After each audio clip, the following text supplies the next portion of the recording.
Seluruh urusan kita itu harus diawali dengan langkah yang pertama, yang terarah. Urusan apa? Duniawi apa ukhrawi? Duniawi apa ukhrawi? Urusan duniawi dan urusan ukhrawi. Urusan agama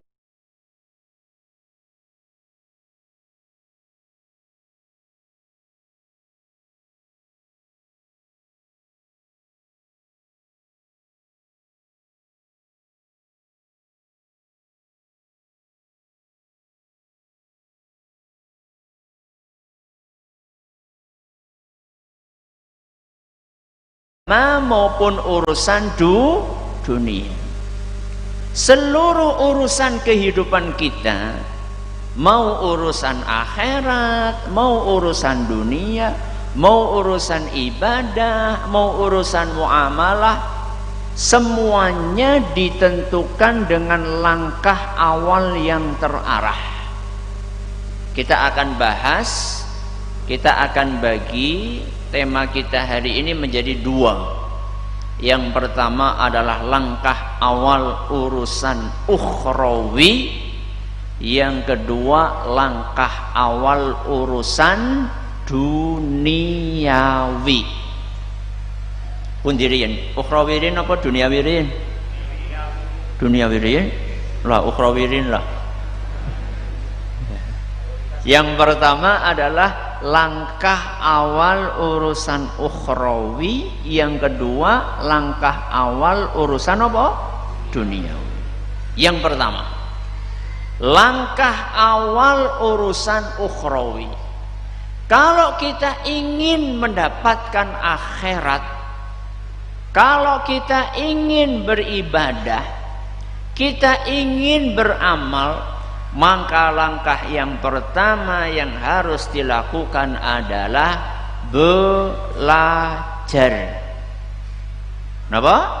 Belajar, alias menuntut ilmu. Makanya Rasulullah sallallahu alaihi wasallam ngendika dalam sebuah hadis yang diriwayatkan oleh Imam Ibnu Majah, dan hadis ini dinyatakan hasan oleh Imam Al-Mizzi, Imam Az-Zarkashi, dan imam-imam yang lainnya. Rasulullah sallallahu alaihi wasallam bersabda, talabul ilmi fariidatun ala kulli muslim. Menuntut ilmu itu hukumnya napa? Wajib. Bagi siapa?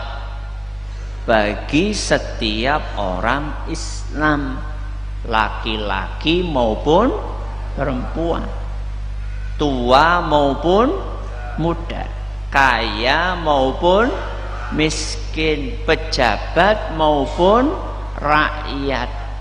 Setiap orang Islam wajib belajar agama. Berarti nek wajib tidak dilakukan, konsekuensinya nopo? Konsekuensinya nopo? Dosa. Berarti kalau ada orang tidak belajar agama, dosa nopo mboten? Dosa nopo mboten? Dosa. Tidak belajar agama, cara sholat misalnya, itu hukumnya fardu nopo? Fardu ain.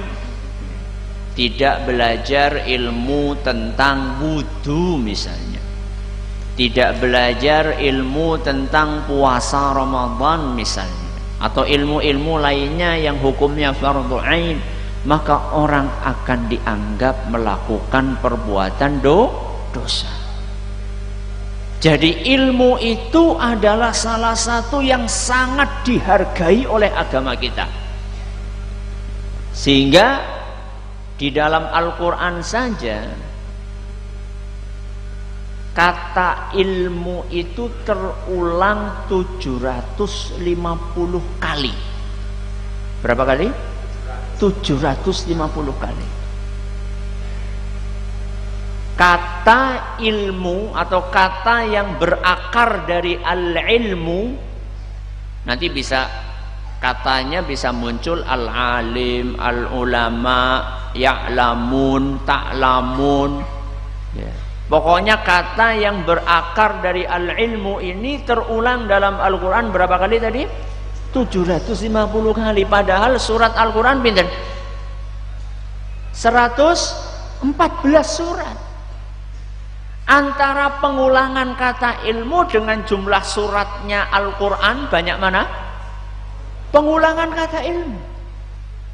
Ini menunjukkan bahwa ilmu memiliki kedudukan yang sangat spesial di dalam agama kita. Makanya ayat yang pertama kali Allah turunkan kepada Nabi kita Muhammad sallallahu alaihi wasallam napa? Iqra. Napa artinya iqra? Bacalah. Kenapa kok ayat yang pertama kali turun adalah bacalah? Seakan-akan ini pesan buat kita semua bahwa umat Islam itu harus terus belajar. Karena salah satu sarana belajar adalah iqra. Napa iqra? Membaca, bacalah. Alhamdulillah Ustadz, saya tak rajin baca. Baca apa? Baca WA. Maca Facebook. Udu gue maksudnya maca Quran, maca hadis, baca kitab para ulama, itu yang dimaksud. Imam Bukhari di dalam kitab beliau Sahih Al-Bukhari, beliau membuat sebuah bab judulnya Babun Al-ilmu qabla al-qawli wal-amali. Bab seorang itu harus berilmu dulu sebelum berucap dan sebelum berbuat. Jadi orang Islam itu sebelum ngomong kudu duwe napa? Ilmu. Sebelum beramal harus punya ilmu terlebih dahulu. Ketika kita akan berakidah, perlu ilmu napa mboten? Perlu. Kalau enggak nanti kita bisa-bisa menganut akidah yang enggak benar. Wonten napa mboten akidah yang tidak benar?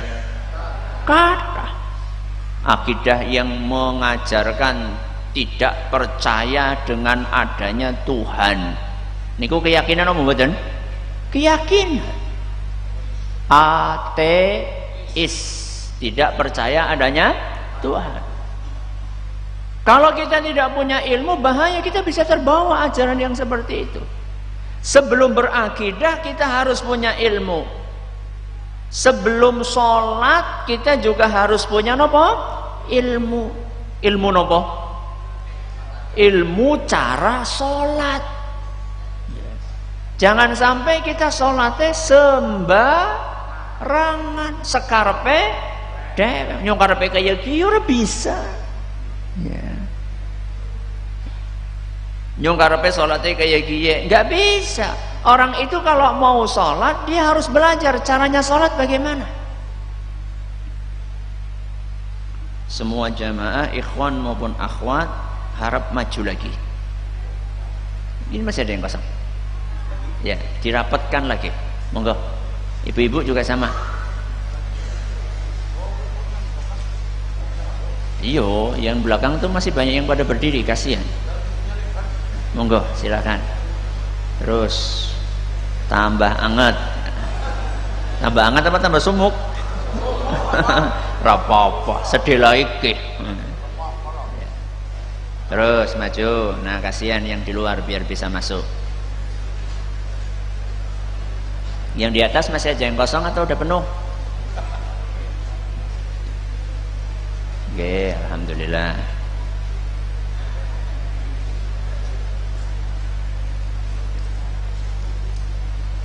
Terus monggo, alhamdulillah, silahkan.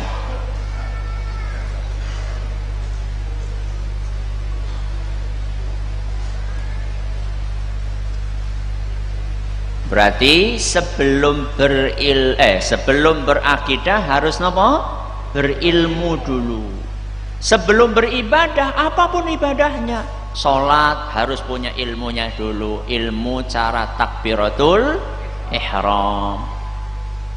Wonten napa mboten ilmu cara takbiratul ihram? Ada. Mulai dari bacaannya sampai gerakannya, semuanya ada ilmunya. Bacaannya apa? Allahu Akbar, Allah Maha Besar, bisa atau tidak diganti misalnya Allah Moho Agung, ngoten. Barang napa mboten? Mboten, ada ilmunya. Ya. Cara menggerakkannya, jari-jarinya ini diapakan? Apakah jari-jari ini direnggangkan seperti ini atau dirapatkan? Terus madepnya, menghadapnya kemana jari-jarinya?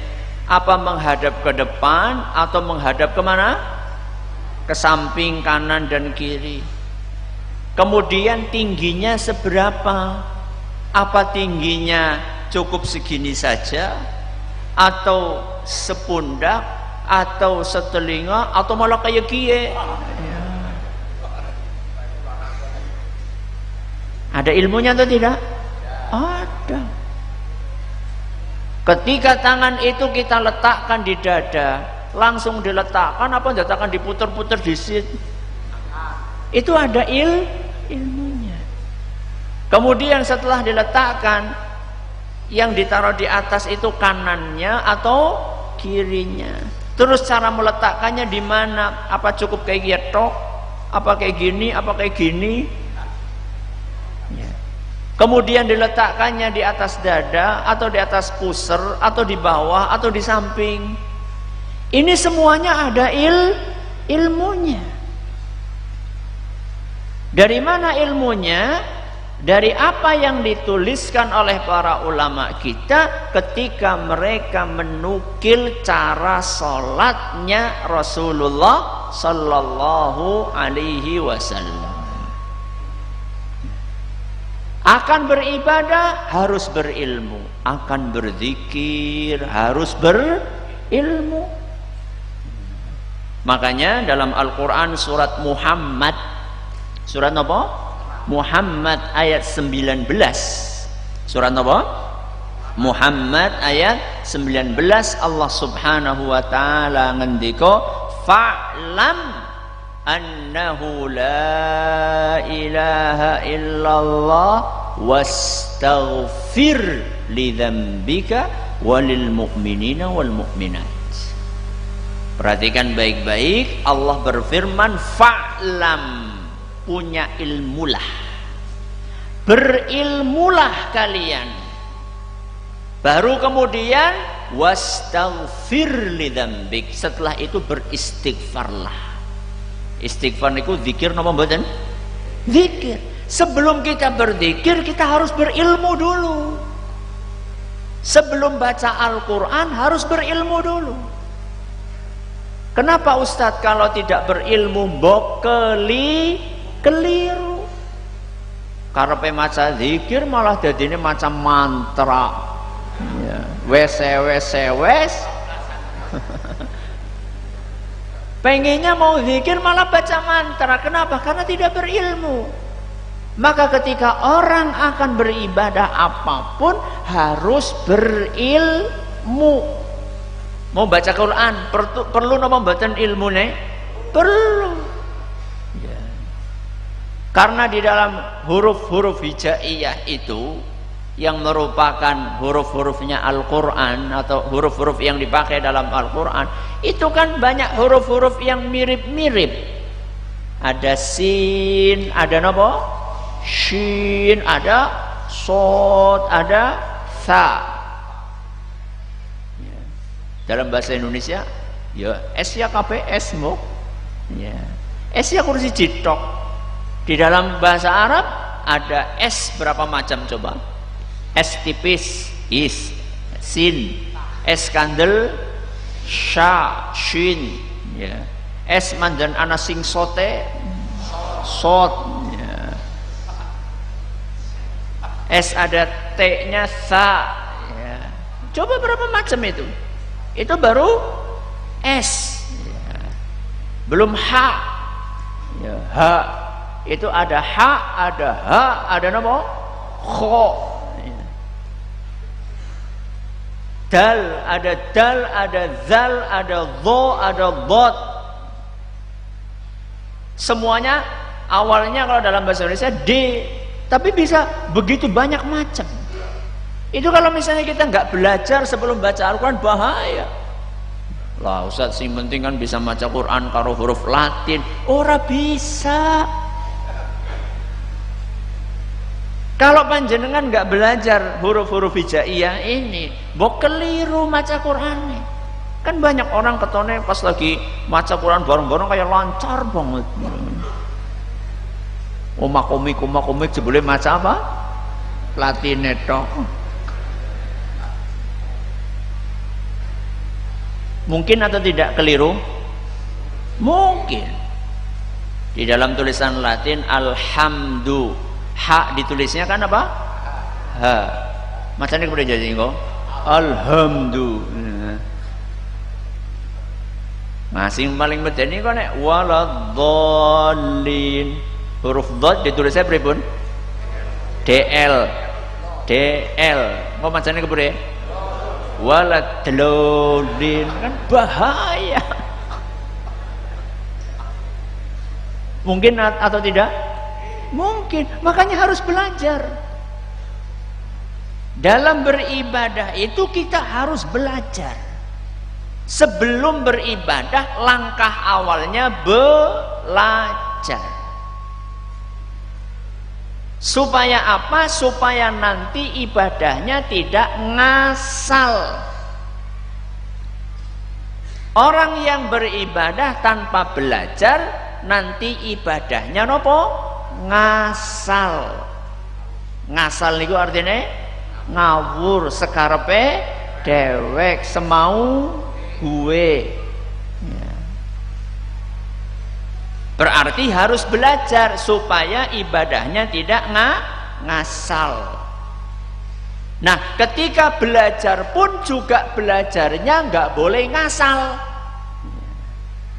Jadi belajar pun ada aturannya. Sebelum beribadah harus belajar dulu supaya ibadahnya tidak ngasal. Nah, ketika belajar itu pun juga belajarnya tidak boleh ngasal. Belajar yang tidak ngasal itu yang seperti apa, Ustadz? Satu, yang selektif dalam memilih guru. Kenapa? Selektif memilih guru. Yang kedua, bertahap dalam belajar. Niku sinau sing mboten ngasal niku sing kados niku. Apa yang pertama? Selektif memilih guru, memilih ustadz. Nomor kali napa? Bertahap dalam belajar. Yang pertama napa? Selektif. Selektif sih artinya apa? Pilih-pilih. Milih-milih guru. Wong arep tuku ketuk be milih-milih, napa mboten? Nggih napa mboten? Badhe tumbas jeruk milih mboten? Milih. Salak milih. Masa mau belajar enggak milih-milih? Yo harus milih-milih toh. Ya. Enggak boleh kita ngasal. Para ulama kita dahulu kasih nasihat. Al-Imam Muhammad bin Sirin rahimahullah, kata beliau, inna hadzal ilma dinun. Sesungguhnya ilmu ini bagian dari agama kita. Fanzuru amman ta'khuduna dinakum. Lihat kalian itu belajar dari siapa. Jadi belajar itu harus selektif, tidak boleh ngasal. Ya. Senemune ya. Panjenengan nih bapak-bapak, kalau panjenengan mau beli motor anyar, asal tumbas nopo cari informasi terlebih dahulu. Cari informasi, takon mengahli niki antara motor kiye karo motor kiye apik endi. Panjenengan mau beli mobil juga demikian. Ya, kira-kira lebih bagus yang pakai diesel atau yang pakai bensin. Antara solar sama apa? Bensin. Lebih bagus yang mana? Yang manual apa yang metik? Hati-hati no mboten? Hati-hati. Ibu-ibu kalau mau beli pelembab wajah, Bu, kuwi asal tumbas napa teliti, Bu? Diteliti ki sing cocok karo kulitku sing ngendi. Ya. Searching, cari, dibanding-bandingkan, tanya. Saya tanya sama jenengan semua, Bu, pelembab wajah kuwi digawe meng kuburan apa ora, Bu? Hah? Bapak-bapak, motor kuwi digawe meng kuburan apa ora? Boten. Masa kita bisa selektif dalam urusan dunia, kemudian kita tidak selektif dalam urusan akhir? Ilmu agama yang kita pelajari itu nanti yang akan kita bawa di kuburan. Itu nanti yang akan ditanya di hadapan Allah Azza wa Jal. Malaikat mungkar dan nakir itu tugasnya bukan nanya biyen ko numpak motor apa, ora. Yang ditanyakan oleh malaikat mungkar dan nakir adalah man rabbuka, man nabiyuka, Tuhanmu siapakah, nabimu apa, agamamu. Itu ilmu semuanya. Yang ditanya nanti adalah ilmu agama, bukan ilmu dunia. Maka harus selektif. Wah, gue berarti ngajarakan fanatik, beda bro. Fanatik sama nopo selektif itu beda. Fanatik gue pokoknya ngajine karo sing pada wong Banjar. Gue jenengane fanatik. Oh pokoknya sing pada seormas itu namanya fanatik. Fanatik itu berbeda dengan selektif. Selektif itu adalah memilih yang layak untuk diambil ilmunya. Itu yang diajarkan oleh Nabi kita Muhammad sallallahu alaihi wasallam. Dalam sebuah hadis yang dinyatakan sahih oleh Imam Ahmad dan Imam Ibnu Abdul Barr, Rasulullah sallallahu alaihi wasallam bersabda, "Yahmilu hadzal ilma min kulli khalafin uduluh." Setiap zaman kata Nabi SAW yang berhak untuk mengajarkan, membawa ilmu agama ini adalah yang punya kompetensi, al-udul, yang memang ahli di bidang itu, kompeten. Jadi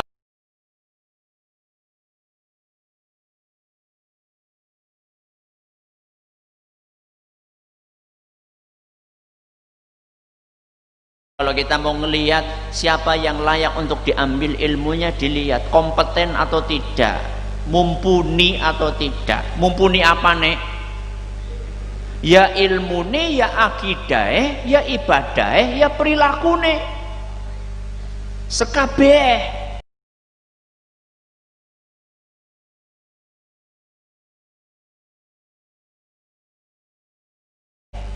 Mumpuni ilmunya iya, mumpuni akidahnya iya, mumpuni perilakunya iya, mumpuni ibadahnya iya, mumpuni ilmunya. Ya jelas toh wong kita mau belajar ilmu, masa kita ngambil asal. Panjenengan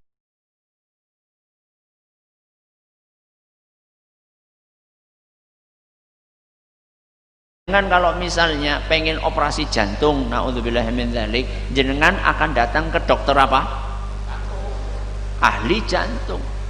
Apa kira-kira jenengan mau datang ke ahli tambal ban?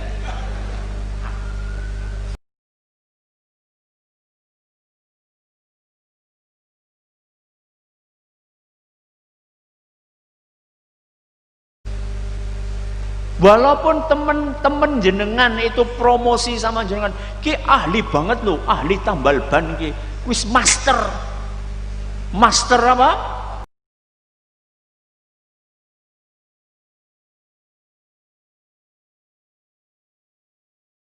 Tambal ban, wis puluhan tahun. Mbok jenengan anu arep tambal, iya tambal apa?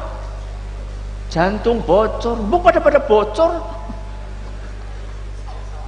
Mau atau tidak? Nggak mau. Maka ketika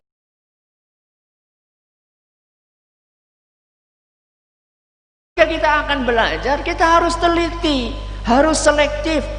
Apakah yang kita ambil ilmunya itu betul-betul berkompeten di bidang tersebut atau tidak? Ya. Memiliki keahlian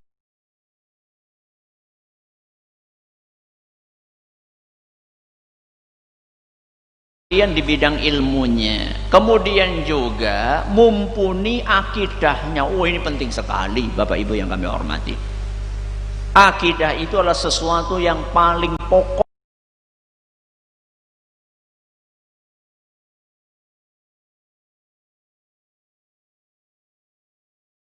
dalam agama kita, sehingga dirumuskan oleh para ulama kita dengan akidah Ahlus Sunnah wal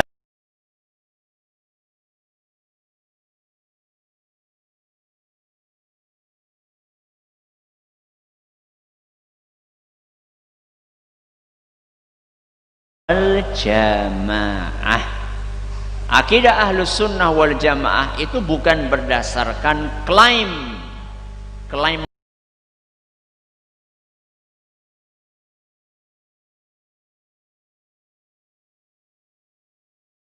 niku napa nggih? Pengakuan, tapi pembuktian. Akidah Ahlus Sunnah wal Jamaah itu adalah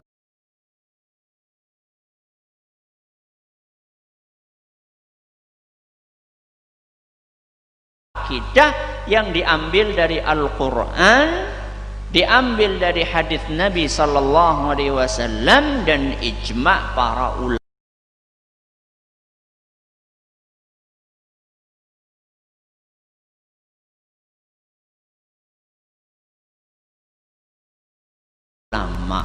Itu akidah Ahlus Sunnah wal Jamaah. Sehingga apakah ini memang berkompeten akidahnya atau tidak, atau bahkan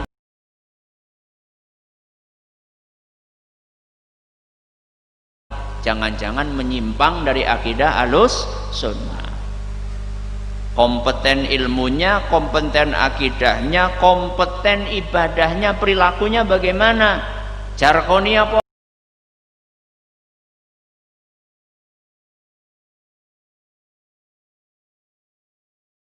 Ora napa jarkone? Nah, gue geleme kurang ngajar tok, ora gelem nglakoni. Ya, dilihat. Gue Jumatan nang di masjid apa nang Mekah. Ya. Kan kadang-kadang, loh, jeneng Pak Anu mboten teng masjid anu Jumatan. Oh, niku tah makome beda kae.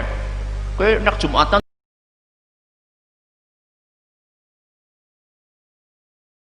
temu di Mekah, urung mlebu waktu Jumatan Pak teng mriko. Bedane pinten jam?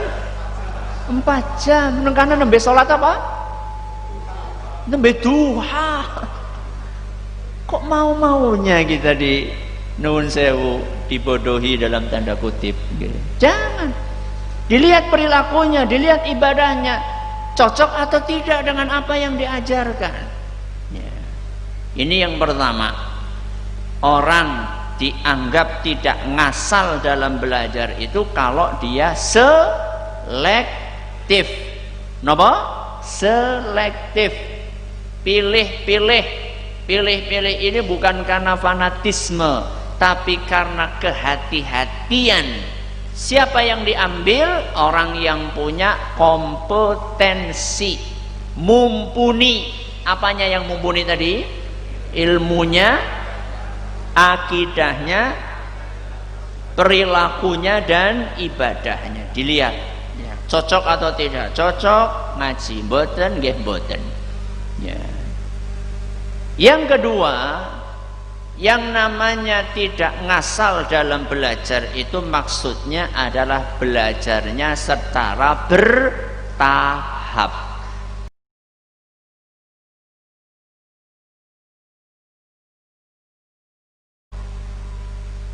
Pak Bu, panjenengan pernah enggak dengar ada orang ngomong kayak gini, deh sinau agama gue aja kejeron mbok dadi stres. Pernah dengar orang ngomong kayak gitu? Pernah? Gue jadi temenan apa ora sih?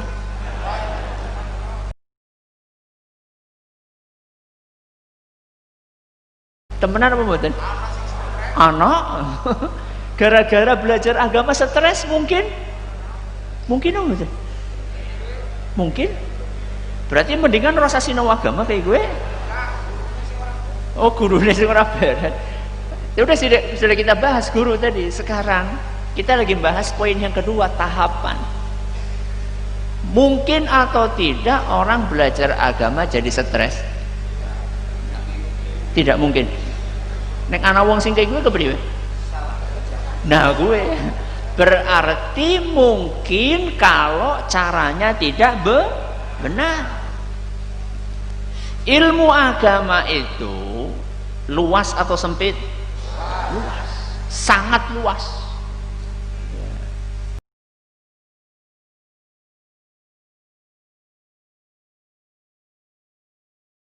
Nah, sesuatu yang luas itu dipelajarinya harus bertahap.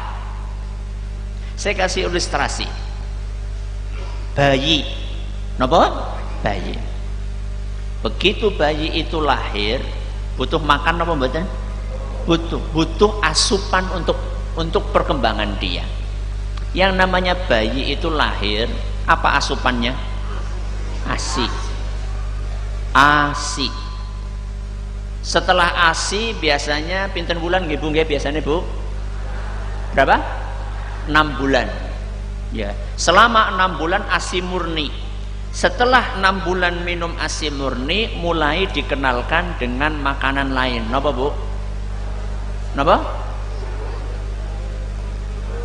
Pisang napa bubur? Pisang. Ya. Pisangnya pun caranya gimana? Dikorok. Ora pisang diblus iki.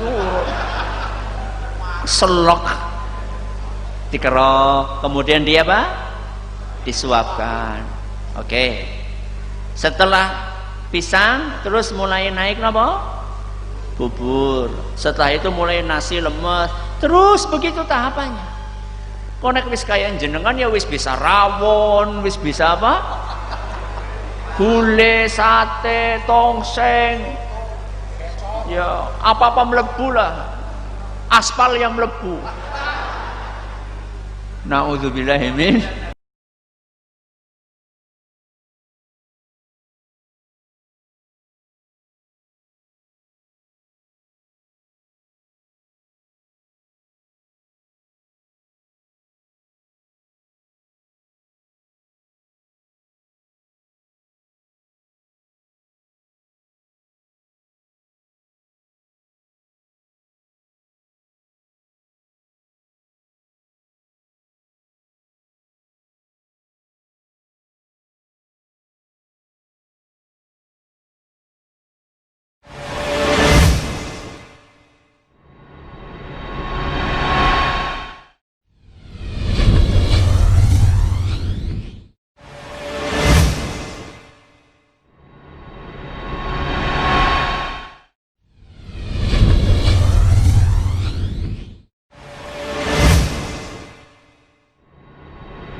nanti mengajarkan kepada kita nah Arab sinau ke mulai ini sekarang kayak gini saya bimbing nih dari dasar, nanti kalau sudah tamat ini pindah lagi, tamat ini pindah lagi, ya suwe ya pancen suwe ya.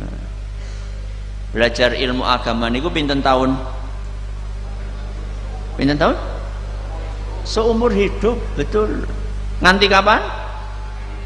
Berarti kalau pensiun kapan? Ya nek wis mati ya. Jadi panjenengan jangan kemudian mau diprovokasi sama orang, ngaji bae, wis tua ngaji bae, justru wis tua gue ngaji kok ya. Karena apa? Karena kita selama ini saat muda, banyak di antara kita itu waktunya lebih banyak untuk belajar nopo? Belajar dunia. Nggih mboten? Coba saya tanya, jenengan dulu ketika SD pelajaran agama berapa jam?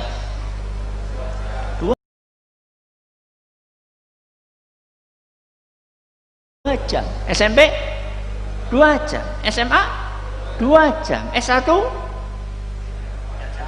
meluran anak 2 SKS ya. Coba bayangkan jenenganku rong jam wis rong jam terakhir maning priwe ngantuk.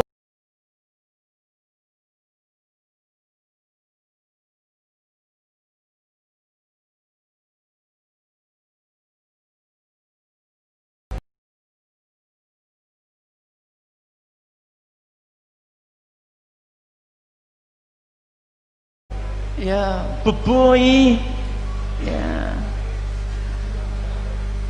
lapar ya paling-paling ditambah diniyah sore gue kadang-kadang pamit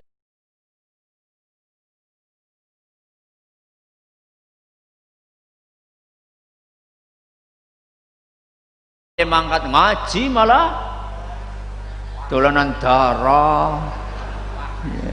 Gue ndi gue bocah gue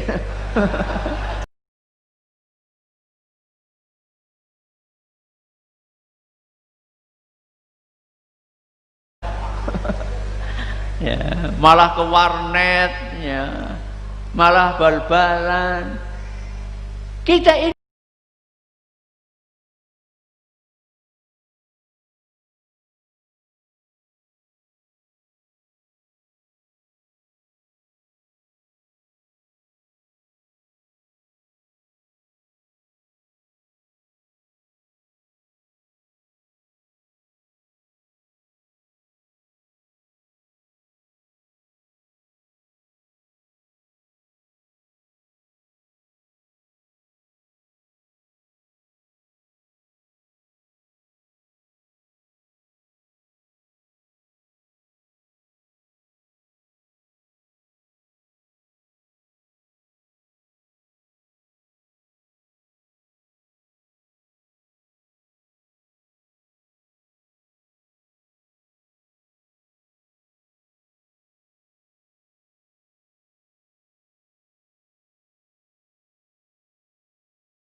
Akidahnya, ibadahnya, perilakunya.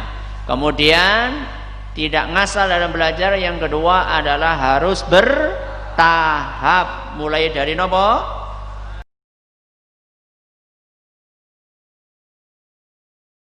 Dasar, menengah, lanjutan, alon-alon ya. Tentunya yang paling penting akidah dulu. Belajar nopo? Akidah dulu dari dasar, nanti kemudian belajar ibadah, tata cara sholat, sebelum sholat tata cara toharoh. Toharoh niku nopo?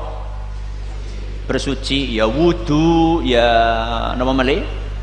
Tayamum, ya mandi. Mandi kudu sinau? Mandi? Iya, udah asal adus. Ya, mandi besar, ya, mandi junub. Ini kan harus ada aturannya. Ya, walaupun memang kata para ulama, mandi besar itu memang ada dua level. Ada sing penting teles kabeh, ya gue jadinya wisah, ya. Atau yang lebih afdol, level yang lebih tinggi, ya. Level yang lebih tinggi ya diawali dengan wudu. Sebelum wudu membasuh kemaluan, wudu disiramkan di bagian apa? Kanan dulu, kemudian baru kiri. Itu yang lebih afdol. Tapi nek padane kesusu selakan komat wis nyemplung bae plung. Sing penting asal apa? Teles. Itu boleh. Itu boleh, tapi levelnya level bawah. Ya, kalau pengen yang lebih tinggi itu ada ilmunya. Baik. Sekarang kita bicara poin yang kedua. Langkah awal mencari dunia. Kalau tadi mencari akhirat, kalau tadi ibadah, sekarang muamalah. Apa langkah awalnya sebelum kita mencari dunia? Apa kira-kira? Langkah awalnya apa? Belajar. Jadi belajar money. Iya. Apa kata Imam Asy-Syafi'i rahimahullah? Man arada dunya fa'alaihi bil ilmi wa man arada al akhirata fa'alaihi bil ilmi.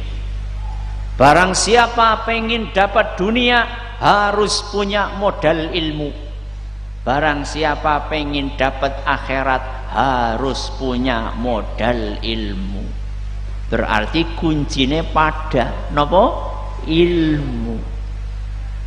Siapapun yang ingin mendapatkan dunia, mau bekerja, mencari pencaharian, bekerja, ya, memiliki mata pencaharian, dia harus punya ilmu dulu. Apalagi seandainya mata pencahariannya itu berdagang, jual, beli, bisnis, berniaga. Itu sudah diwanti-wanti oleh para ulama dari zaman dulu kala. Contoh misalnya Imam atau Umar, Khalifah Umar Ibnul Khattab radhiyallahu anhu. Beliau pernah berpesan kayak gini, la yabi' fi suqina illa man qad tafaqqaha fid din. Tidak boleh jual beli di pasar ini kecuali sing wis sinau agama. Tidak boleh jual beli di pasar ini kecuali yang sudah mendalami ilmu agama, ilmu halal dan haram. Kira-kira kalau itu diterapkan teng pasar Banjarnegara pripun? Bubar ya. Ya, akeh sing protes. Ya. Ini kata Umar Ibn Khattab radhiyallahu anhu. Beliau kasih pesan, nggak boleh jual beli kalau belum punya ilmu. Kenapa sih? Kenapa? Mbok nanti terjerumus kepada penyimpangan. Mbok nanti keliru melanggar aturan agama. Contohnya, nopo? Riba. Makanya kata Ali ibnu Abi Thalib radhiyallahu anhu, manittajara qabla an yatafaqqaha irtatama fir riba. Barang siapa yang sudah berjual beli sebelum dia paham fikihnya jual beli, pasti dia akan terjerumus kepada riba. Banyak atau tidak pedagang yang terperosok kepada riba? Wakeh banget. Mulai dari riba yang gede-gede sampai yang kecil-kecil, sing saben dina keliling apa kayak jenengannya? Apa? Bang Tongol. Oh, gue ngerti nyong istilahnya gue. Oh, Bang Tong itu ya. Ya. Tongal-tongol itu ya maksudnya. Ya. Itu kalau tidak punya ilmunya bahaya. Makanya orang yang mau jual beli dia harus punya ilmu, belajar. Ya, fikih jual beli. Lu apa kudu sinau? Ya iyalah. Pengen halal atau pengen haram? Kita kan pengen yang halal, nggak pengen yang haram, maka harus belajar. Sama ketika kita pengen belajar jual beli, itu ada buku yang ringkas juga ada. Fikih jual beli yang ringkas sing ora kedawan ada. Sebagaimana tadi orang pengen belajar tentang sholat yang ringkas ada. Nah, jenengan minimal yang ringkas itu dulu dipelajari loh. Nggih sing ringkas be ora ya, belajar. Orang mau melakukan apapun harus belajar. Pelajari ilmunya, bagaimana jual beli yang diperbolehkan oleh agama kita, mana yang tidak boleh, mana yang halal, mana yang haram, mana yang syubhat. Syubhat itu sing kados napa? Remeng-remeng gue apa maksudnya? Remeng-remeng gue ya padang ora, peteng ora. Hitam enggak, putih enggak. Berarti napa? Abu-abu. Yang abu-abu saja sama Rasul SAW disuruh dihindari.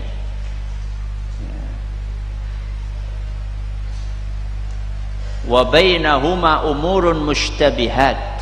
Antara yang halal dengan yang haram itu ada yang syubuhat, yang abu-abu.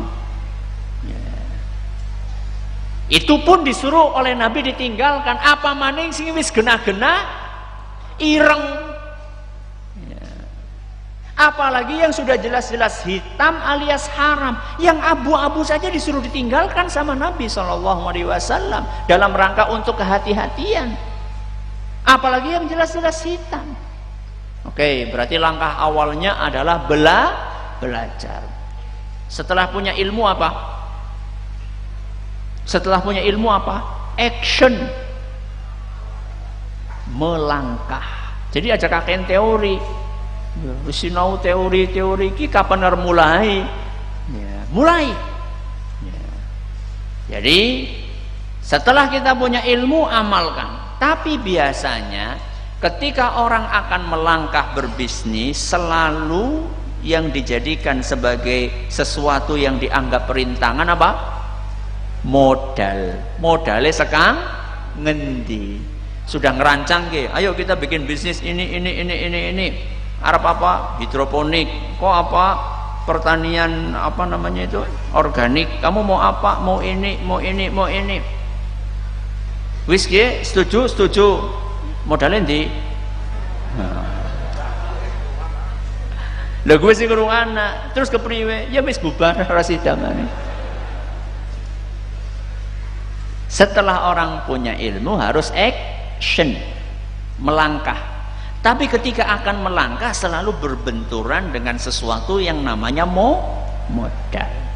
Jamaah yang kami hormati, modal itu bukan hanya duit. Napa? Modal itu bukan hanya duit.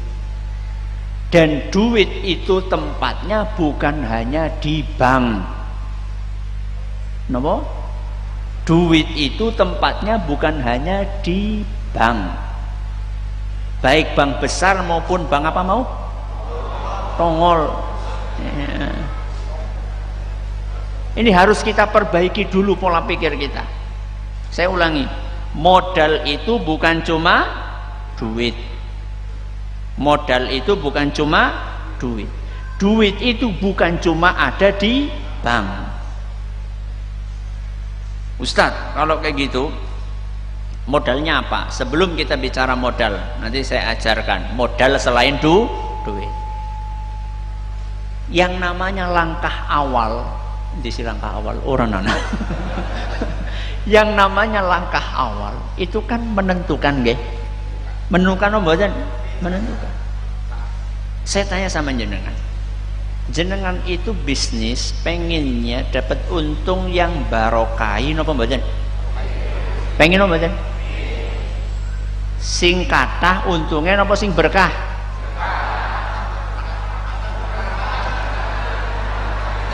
Ya karepe. Penting mana? Banyak atau berkah? Berkah. Kalau panjenengan pengen untung yang berkah, itu langkah awal itu sangat menentukan.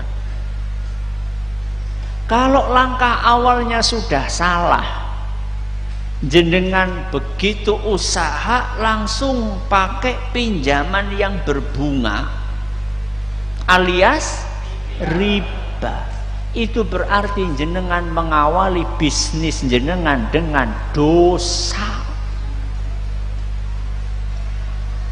Dengan apa? Dosa. Dosa kecil atau besar? Dosa besar, bukan dosa kecil. Kira-kira kalau ada orang mengawali usahanya dengan maksiat kepada Allah, berkah apa orang? Tidak. Camkan baik-baik, langkah awal itu sangat menentukan kesuksesan. Langkah awal itu sangat menentukan keberhasilan. Kata siapa Ustadz kalau riba itu tidak berkah? Kata Allah Azza wa Jalla. Percaya atau tidak? Allah yang menyampaikan. Allah Subhanahu wa taala berfirman dalam Al-Qur'an surat Al-Baqarah. Surat apa? Al-Baqarah. Ayat 276. Ayat apa? 276. Allah berfirman, yamhaqullahu riba. Allah akan memusnahkan riba. Memusnahkan Ustaz, buktinya kayak tanggaku tambah sugih Ustaz. Tambah apa? Sugih. Katanya dimusnahkan sama Allah. Lah itu umay tambah, tokone tambah, outlete tambah, perusahaane tambah, bojone siji tok. Asetnya tambah besar. Katanya dimusnahkan. Dimusnahkan itu bisa dimusnahkan fisiknya, bisa dimusnahkan keberkahannya. Dimusnahkan fisiknya itu tinggal tunggu waktu saja. Tinggal tunggu waktu. Panjenengan itu jangan tertipu dengan penampilan luar. Jangan tertipu dengan casing. Casing siapa? Kulit jabane. Banyak orang yang katanya pengusaha besar tapi berinteraksi dengan riba. Kalau dihitung-hitung antara total hutang dia dengan asetnya yang dia miliki, ternyata lebih besar nopo utangnya. Lebih besar utangnya dibandingkan asetnya. Saya tanya, kayak gitu bisnis sehat atau tidak? Tidak. Kowe kur gari nunggu waktu ambruk, tinggal nunggu aja waktunya ambruk. Masa utangnya lebih besar daripada asetnya? Setiap bulan ketika dia nyicil, ketika nopo nyicil, itu yang dia cicil cuma apanya? Bunganya. Tidak sedikit pengusaha-pengusaha yang demikian. Bukan nyicil utangnya, utangnya tambah akeh, bunganya juga demikian. Tapi kan keren Ustaz. Keren kepriwe? Mengendi-endi kur ora tau nggawa duit Ustaz, nggawane kur apa? Ini kartune di kartu. Aku duwe kartu sih masalahnya. Kartu kredit maksudnya. Mengendi-endi kur gari gesek. Itu bukan orang kaya Pak, itu orang gaya. Bukan kaya, tapi apa? Gaya. Nek wong sugih temenan gue tuku cash, gue sugih temenan. Nek gesek, gue tuh wong sugih. Itu orang kaya, itu orang gaya. Anu ngutang, betul? Kartu kredit kan ngutang ya, betul? Betul, itu ngutang itu. Loh Ustaz, apa dalam Islam nggak boleh ngutang? Boleh atau tidak? Boleh? Ya karena jenengan ngutang apa kepriwe? Boleh? Boleh. Yang nggak boleh itu adalah ketika hutang itu dibudayakan.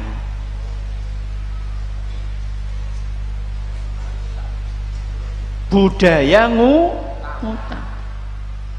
Apa-apa ngutang. Tuku kutang yang ngutang. Astagfirullahaladzim. Apa-apa ngutang. Ya.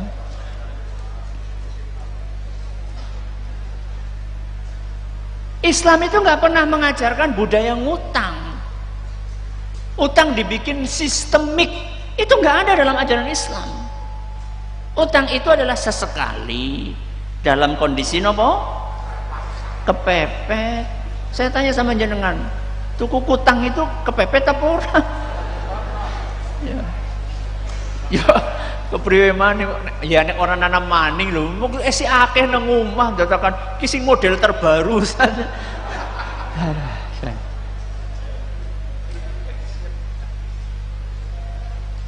Isi rumah itu semuanya, mulai dari rumahnya, mebelnya, TV-ne, kabehan serba utang. Masya Allah.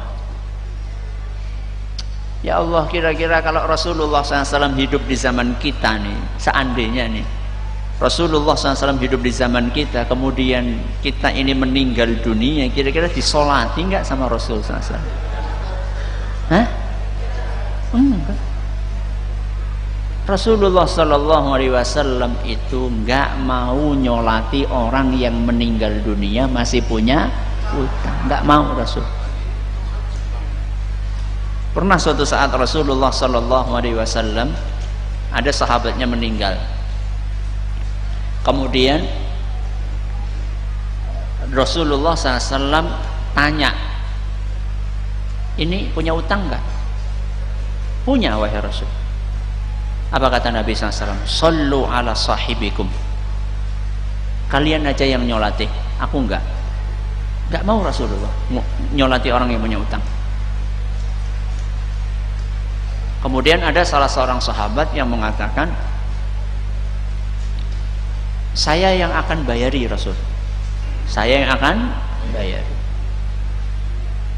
Ya sudah, karena akan ada yang bayari maka Nabi mau nopo nyolati. Di esok harinya sahabat yang jamin untuk apa tadi bayari lapor kepada Nabi SAW, wahai Rasul, alhamdulillah sudah saya lunasi utangnya. Maka apa kata beliau? Al-ana baru dajil dulu, sekarang baru teman kalian ini kulitnya dingin. Berarti wingi siapa? Panas. Utang gue nggawe panas. Panas apa? Panas apa? Kabehan. Atine panas, sirahe panas, kulite panas. Ora tenang ora. Abdurrahman bin Auf radhiyallahu anhu.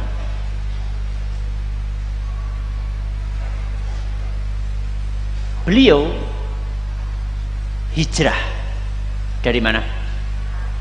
Mekah ke Madinah. Bawa apa? Pakaian yang nempel di tubuh. Beliau tinggalkan seluruh hartanya, asetnya, tanahnya, rumahnya, perniagaannya di Mekah. Beliau datang dalam keadaan tidak punya apa-apa. Tahun pinten niku? Tahun pinten? Tahun 1 Hijriah. Ya mbok? Mbok nembe hijrah mbok tahun 1. Rasidoli hadiah tahun 1 Hijriah. Datang dalam keadaan tidak punya apa-apa. Abdurrahman bin Auf itu wafat tahun 30-an. Tahun pinten? 30-an, 32 atau 34, saya lupa, 36, tahun 30-an. Tahun jenengan berapa hartanya Abdurrahman ketika meninggal? Tertulis ya di sini emasnya saja ya, saya lagi ngomongin emasnya saja. Tertulis di sini 30.200.000 dinar. Pinten? 30.200.000 dinar. Kalau dirupiahkan sekitar 66,4 triliun. Kuwi emas itu. Belum apanya? Belum peraknya. Belum hewan ternaknya. Belum kudanya, kambingnya, sapinya, belum tanahnya. Dalam berapa tahun? 30 tahun. 30-an tahun. Modalnya apa? Modalnya adalah skill. Kenapa? Skill. Keahlian. Keamanahan.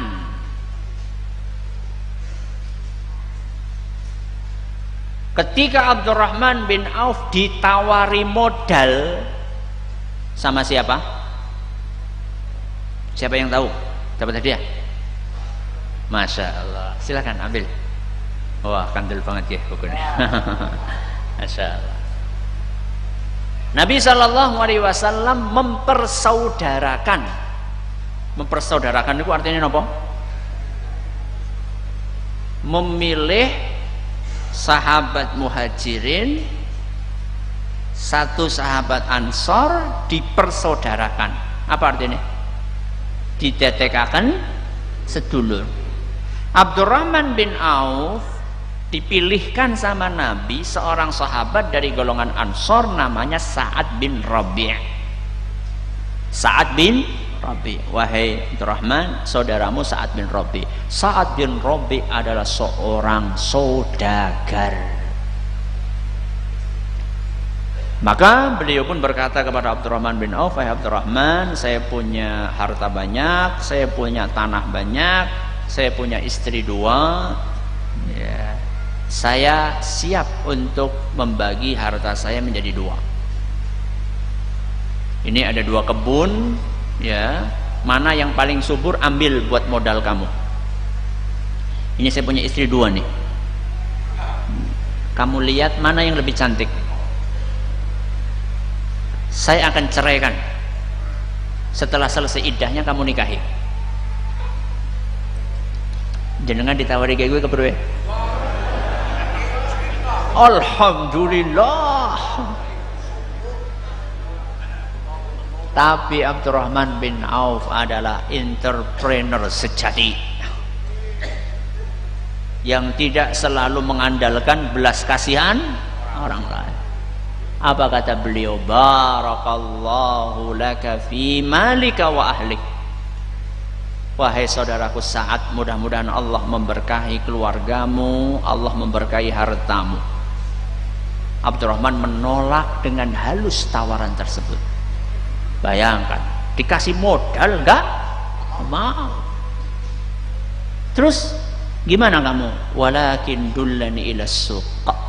Saya cuma pengen tahu pasar di Madinah itu di mana.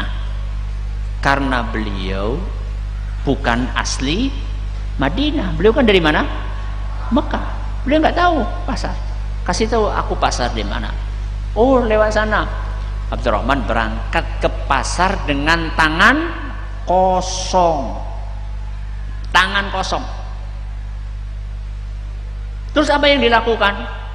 Yang dilakukan adalah beliau mengambil barang tidak dengan cash, berarti nopo? Ngutang barang, dijual, setelah itu dapat keuntungan, terus dikembalikan. Ketika beliau sore-sore pulang hari itu sudah dapat untung. Dalam Sahih Bukhari untungnya disebutkan as-samin wal aqid. As-samin kue minyak samin, Al-aqid kuwi kira-kira ya susu kering. Yang kayak keju ndean ya. Ndean ya. Itu sudah punya modal.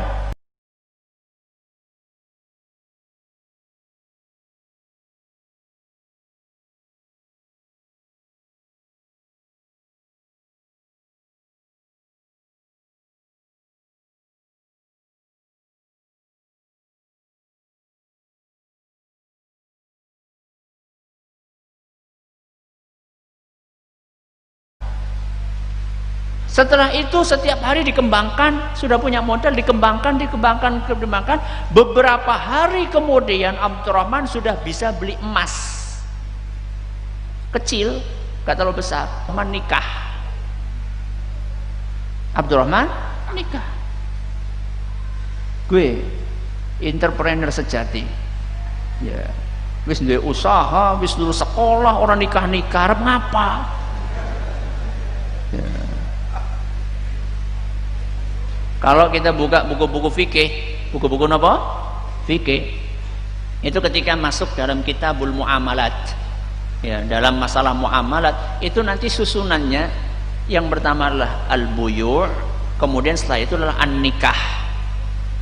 Jadi setelah jual beli terus bab napa? Nikah. Wis duwe duit ngapa ora nikah kesuwen temen. Ya. Maka Abdurrahman menikah. Setelah itu kemudian dikembangkan sampai akhirnya beliau punya kekayaan yang tadi sudah kita sampaikan. Modalnya apa berarti? Apa modalnya?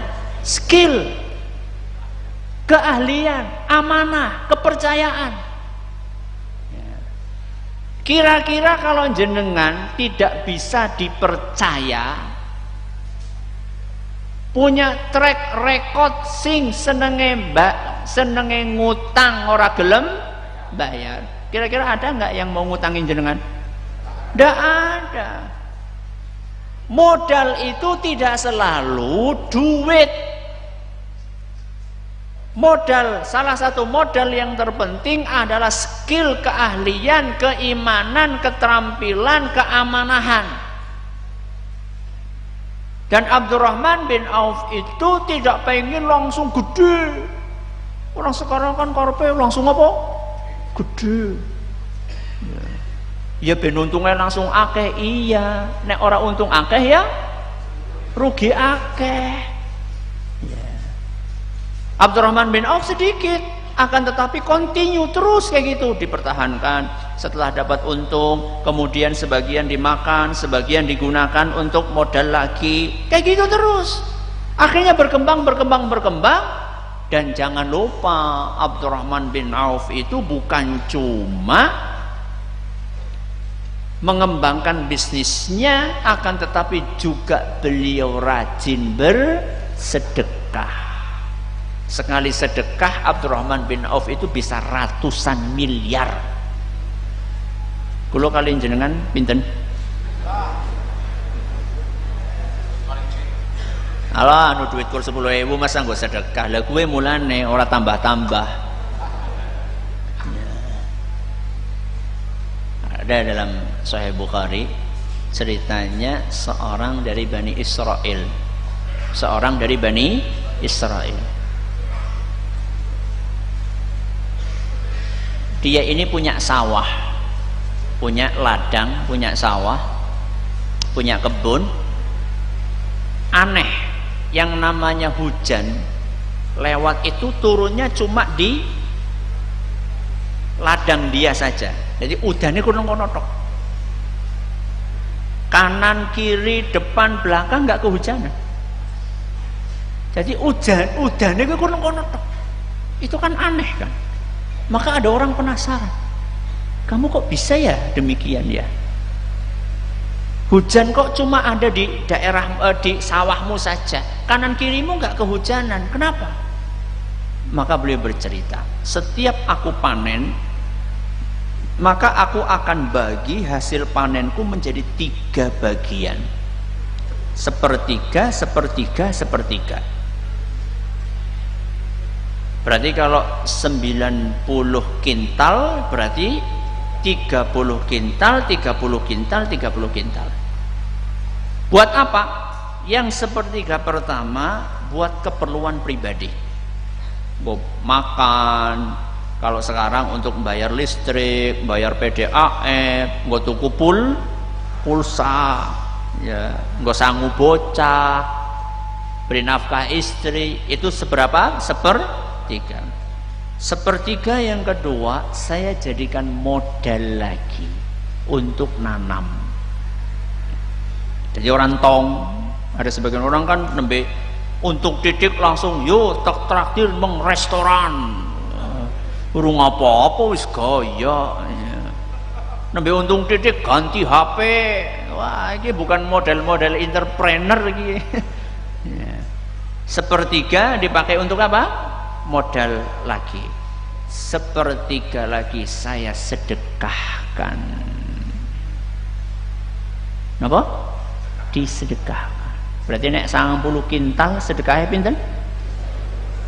30 kintal akeh banget Ustaz. Itu tidak wajib. Yang wajib berapa persen? 2,5%. Lah sing wajib ya ora ditokaken. Bagaimana akan berkah? Ya.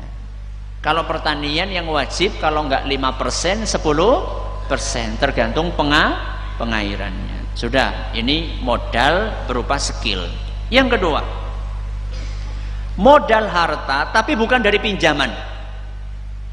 Modal harta tapi bukan dari pinjaman. Terus dari apa Ustadz? Jual aset. Jual nopo? Aset. Ketika jenengan dengar kata aset, itu jangan langsung dibayangkan apa? Tanah, rumah, apa maning? Sawah. Enggak. Aset itu adalah apa yang jenengan miliki di rumah. Di rumah jenengan punya barang? Punya apa? Kulkas. Loh, nek kulkas didol kok kepriwe? Ya ora kepriwe-kepriwe. Ngerti ngedol kulkas kok. Loh, itu kan kebutuhan primer apa sekunder? Nah, gue kan kebutuhan sekunder dijadikan apa? Primer. Jual aset. Aset itu dijual, hasilnya untuk nopo? Modal. Jadi nggak pinjam sama orang lain. Ada sebuah kisah disebutkan dalam hadis yang diriwayatkan oleh Imam Abu Dawud, isnadnya dinyatakan dhaif oleh Syekh Al-Albani. Ada seorang sahabat datang kepada Nabi SAW, minta-minta. Napa? Minta-minta. Nabi SAW ingin mendidik sahabat ini. Maka oleh Nabi SAW ditanya, kamu punya barang apa di rumah? Dia pikir-pikir, ada wahai Rasul, saya punya selimut. Punya apa? Selimut. Selimut wis kumel, ya, wis lawas. Sama saya punya kendi. Punya apa? Kendi di rumah. Barangnya berapa? 2. Kira-kira jenengan punya aset lebih dari itu? Punya? Ya akeh lah. Klambi gue ana pira kowe nang omah. Ya. Saya punya apa tadi? Selimut sama kendi. Maka kata Nabi SAW, bawa dua-duanya ke sini. Dia pulang, bawa 2 aset yang dia miliki. Setelah dibawa, ditaruh di depan Nabi SAW. Kemudian Nabi SAW panggil sahabatnya, wahai para sahabatku, siapa yang mau beli 2 barang ini? Maka ada salah seorang sahabat, aku wahai Rasul. Berapa kamu mau beli? 1 dirham. Binten? 1 dirham. Pira gue? 50.000. Ya, 50.000. Nabi SAW kemudian melenglang, siapa yang bisa lebih tinggi? Kemudian ada sahabat, saya wahai Rasul, berapa? 2 dirham. Ya wis, dah 2 dirham. Berarti pira? 1.000. Kasihkan. Duit ini berapa tadi? 2 dirham dikasihkan sama sahabat yang minta-minta tersebut. Ini ada duit 2 dirham. Yang 1 dirham kamu belikan makanan buat keluargamu. Yang 1 lagi kamu belikan mata kapak. Mata apa? Kapak. Nanti bawa ke sini mata kapaknya. Sudah. Dia pulang, kasih beli makanan buat istrinya, anak-anaknya, mata kapaknya dibawa lagi, nemuin Nabi SAW. Sama Nabi setelah ada mata kapaknya dibantu dibikinin apa nih? Gagange, dibikinkan sama Nabi garannya, dipasangkan. Nih, sekarang kamu pergi ke hutan, mengalas ngana, nopo? Cari kayu bakar, cari kayu bakar. Jangan temui saya kecuali setelah 15 hari. Pinten? 15 hari. Dah, berangkat. Akhirnya betul dia cari kayu bakar, kemudian dijual di pasar. Setiap hari seperti itu. Setelah 15 hari datang menemui Nabi sallallahu alaihi wasallam, sudah bawa keuntungan 10 dirham. Pinten? Pinten? 500.000. Dari berapa tadi? Dari 1 dirham dong. Ya, karena itu modal yang buat beli kapaknya kan 50.000.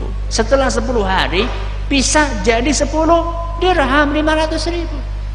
Saya tanya sama jenengan, Nabi ketika orang tersebut datang pertama kali minta bantuan, bisa nggak Nabi SAW memotivasi para sahabatnya yang kaya-kaya, tolong bantu ini, bisa atau tidak? Bisa. Akan tetapi Nabi SAW ingin mendidik mental orang tersebut. Makanya apa kata Nabi SAW? Hadza khairun laka. Yang kamu lakukan selama 15 hari ini lebih baik min antaji al mas'alatu nuktatan fi wajhika yaumal qiyamah, daripada engkau ngemis. Daripada apa? Ngemis. Nanti pada hari kiamat akan ada tanda di wajahmu pada hari kiamat nanti. Tanda sebagai pengemis. Nopo tandane? Mukanya nggak ada dagingnya. Kok mukanya? Bukan apa? Tangannya, bukan kakinya. Kenapa mukanya? Karena muka itu tempatnya malu. Kalau panjenengan ingin mengistilahkan orang yang nggak punya malu, napa? Muka tembok. Kan orang tangan tembok, sikil tembok, muka tembok. Karena malu itu tempatnya di mana? Muka. Orang ini nggak punya malu, kerjaannya minta. Daripada kamu minta mengandalkan belas kasihan orang, mendingan kamu kerja. Dengan cara apa? Jual aset. Masa kita nggak punya aset di rumah? Ya, yang bisa kita jual. Coba sekarang, rata-rata dari kita punya motor di rumah lebih dari 1, betul? Betul. Punya kita sendiri 1, punya istri muda 1, punya istri tua 1, punya anak 1, punya. Lu kita salah sijinya kenapa? Ya. Belum lagi ada dipan, ada ini. Kita kan kadang-kadang sering bingung kan, rumah kita ini kebek temen, ya gue barang sing ora kanggo jual, bikin untuk modal. Sudah. Ini yang kedua. Yang tadi adalah yang pertama modal apa tadi? Skill. Yang kedua modal hasil jual aset. Yang ketiga modal pinjaman tanpa riba. Napa? Modal pinjaman tanpa riba. Ustaz, kita kayaknya ngimpi Ustaz. Mungkin ada orang meminjamkan di zaman ini tanpa riba? Mungkin? Mungkin, tapi jarang. Terus caranya bagaimana? Islam pasti punya solusi. Apa solusinya? Apa yang diistilahkan dalam ilmu fikih dengan mudorobah. Napa? Mudorobah. Saya punya duit, nggak punya skill. Jenengan punya skill, nggak punya duit. Saya ulangi, saya punya duit, nggak punya skill. Jenengan punya skill, tapi nggak punya duit. Ayo kita kerja sama. Saya yang jadi pemodal, jenengan yang jadi pengelola. Saya yang kasih modal sama jenengan, jenengan yang mengelola modal tersebut. Terus untungnya dibagi dua. Berapa persen, berapa persen? Ya terserah. Kesepakatannya berapa? Ya. Mau 60-40, mau 50-50, mau 70-30, terserah. Ya. Solusi atau bukan? Solusi. Akan tetapi yang namanya pemodal itu tidak akan percaya untuk menanamkan modalnya kalau jenengan tidak amanah. Makanya kembali lagi ke modal yang pertama. Modal apa? Skill, amanah. Rasulullah SAW dulu awal-awal bisnis bawa hartanya siapa? Bawa hartanya siapa? Khadijah. Kenapa Khadijah percaya? Karena beliau seantero Mekah sudah terkenal dengan julukan Al-Amin. Nama Al-Amin? Yang dapat dipercaya. Makanya Khadijah percaya sekali. Sampai akhirnya bukan hanya percaya harta, sampai mempercayakan dirinya untuk menjadi istri Nabi kita Muhammad SAW. Padahal Khadijah itu Masya Allah, kalau istilah sekarang itu janda ya, janda kembang kalau istilah sekarang ya. Sudah kaya, cantik, subur ya. Subur itu lemu bu ya. Sudah kaya, cantik, subur, ningrat beliau ya. Berdarah biru ya. Siapa yang gak mau sama Khadijah? Ternyata Khadijah malah pengen nikah sama siapa? Rasulullah SAW. Kenapa saya katakan subur? Karena seluruh putra putri Nabi SAW itu lahirnya dari siapa? Khadijah. Padahal usia beliau berapa? 40 tahun. Masih punya anak berapa? Sekitar 7 orang. Oh berarti baru 40 tahun si oleh 2 anak. Ya oleh nak bisa ya. Nabi SAW punya anak dari Khadijah semuanya ya. Ini adalah langkah awal dalam urusan dunia. Dan tentunya masih banyak pembahasan yang lain. Ini adalah langkah awal yang terpenting insya Allah yang kita butuhkan untuk urusan dunia dan akhirat kita. Mudah-mudahan kita dimudahkan oleh Allah Azza wa Jalla untuk menggapai keberkahan yang Allah siapkan di muka bumi ini. Allahumma amin.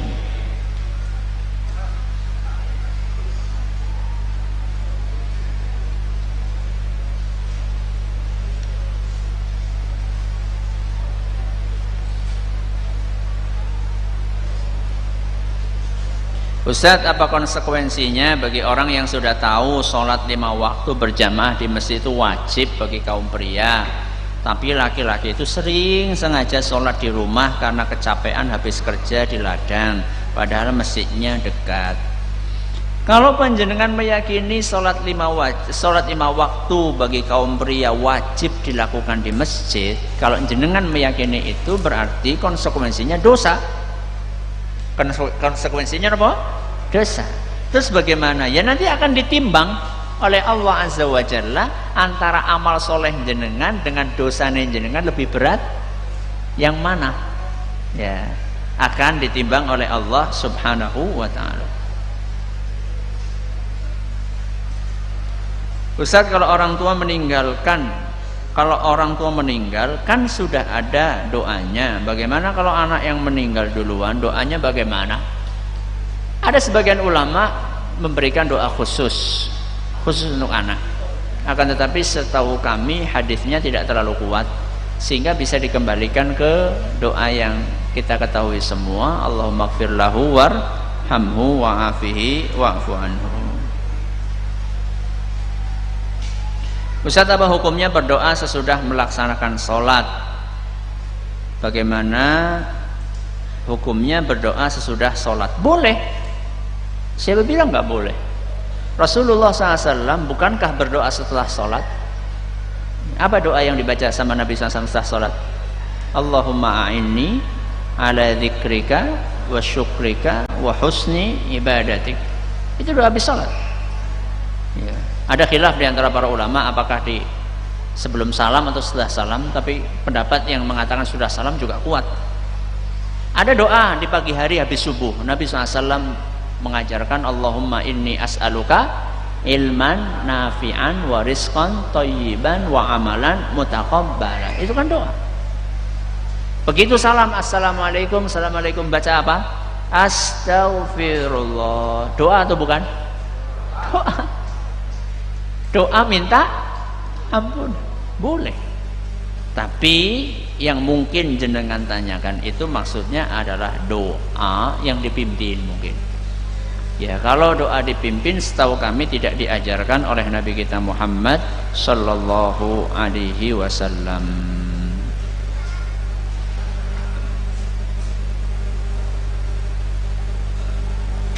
Ustaz, saya sedang berusaha hijrah, tapi saya juga masih punya tanggungan besar. Ketika saya mau kerja jauh, saya takut dijauhi Allah lagi. Ya tergantung jenengan kerja jauhnya di mana. Kalau kerja jauhnya di tempat yang malah justru di situ mendukung hijrah Anda, dan itu bisa. Bisa. Tinggal Anda selektif mencari tempat pekerjaan. Ya. Banyak sekarang perusahaan-perusahaan yang Masya Allah, di perusahaan itu ada pengajiannya, sholat 5 waktunya boleh. Ya, Anda harus selektif untuk memilih tempat pekerjaan yang baru tersebut. Kalau Anda sudah berkeluarga, tentunya konsekuensinya harus dapat ridho atau diizinkan oleh pasangan Anda.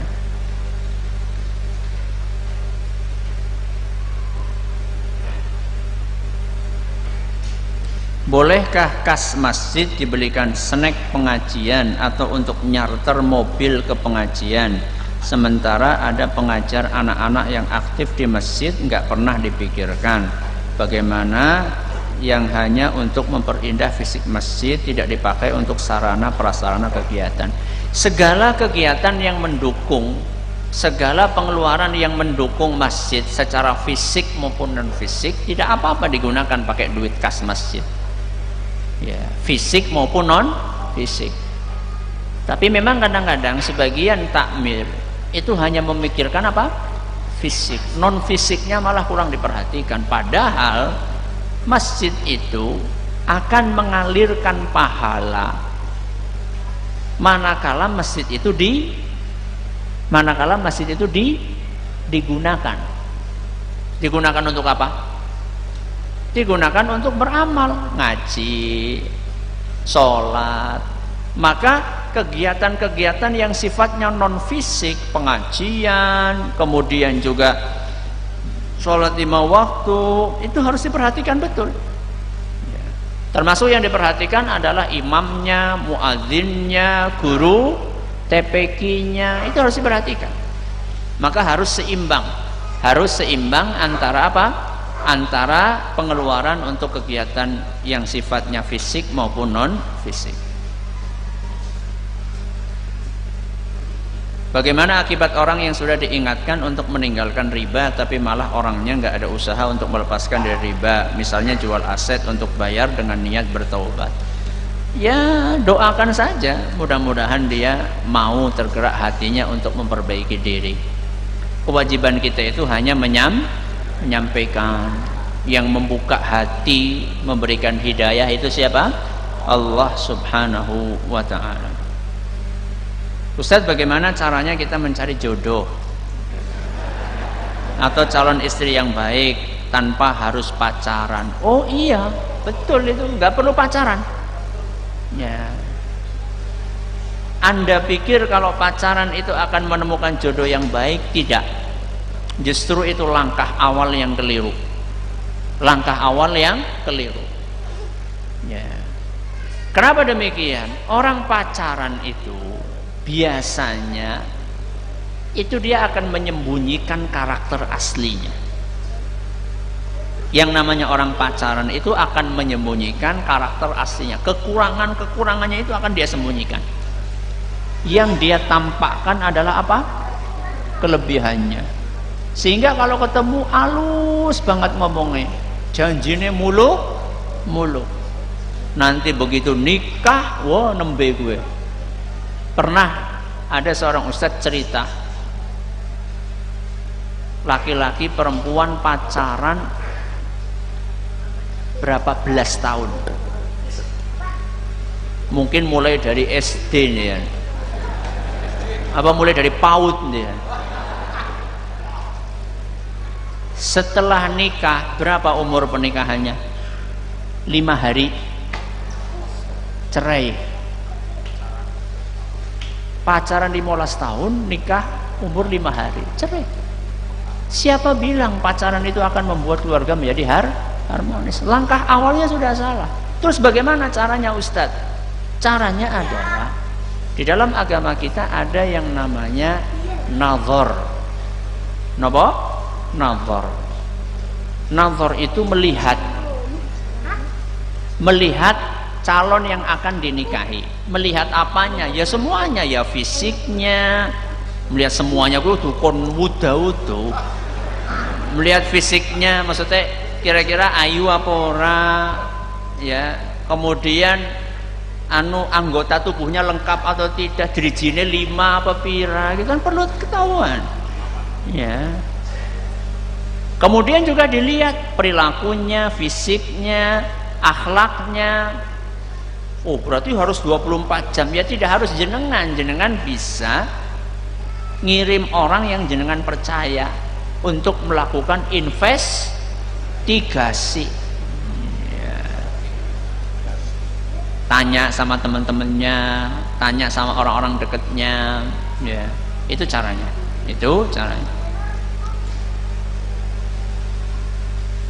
Ustaz, apa hukumnya memberi uang kepada pengemis?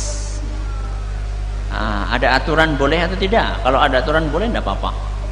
Ya, kalau ada aturan dari pemerintah boleh, tidak apa-apa. Anda memberikan uang kepada pengemis, tapi pengemis yang jenengan lihat dia memang betul-betul tidak mampu. Jangan pengemis yang awaknya sih sehat walafiat. Itu nanti kurang mendidik nanti jadinya. Kurang apa? Mendidik. Karena kita punya tanggung jawab moral, ya, kita punya tanggung jawab moral untuk apa? Untuk memberikan pengarahan kepada para pengemis itu supaya mau bekerja. Ustadz, apa bunga bank itu haram? Sudah keluar fatwa dari MUI. Sudah lama fatwa MUI, Majelis Ulama Indonesia, yang memfatwakan hal tersebut sudah lama, sudah berapa tahun yang lalu? Tahun 2004. Ya sekarang sudah 2000 berapa? 19. Berarti sudah berapa tahun? Sudah 15 tahun yang lalu. MUI, Majelis Ulama Indonesia Pusat, sudah mengeluarkan fatwa bahwa bunga bank itu haram.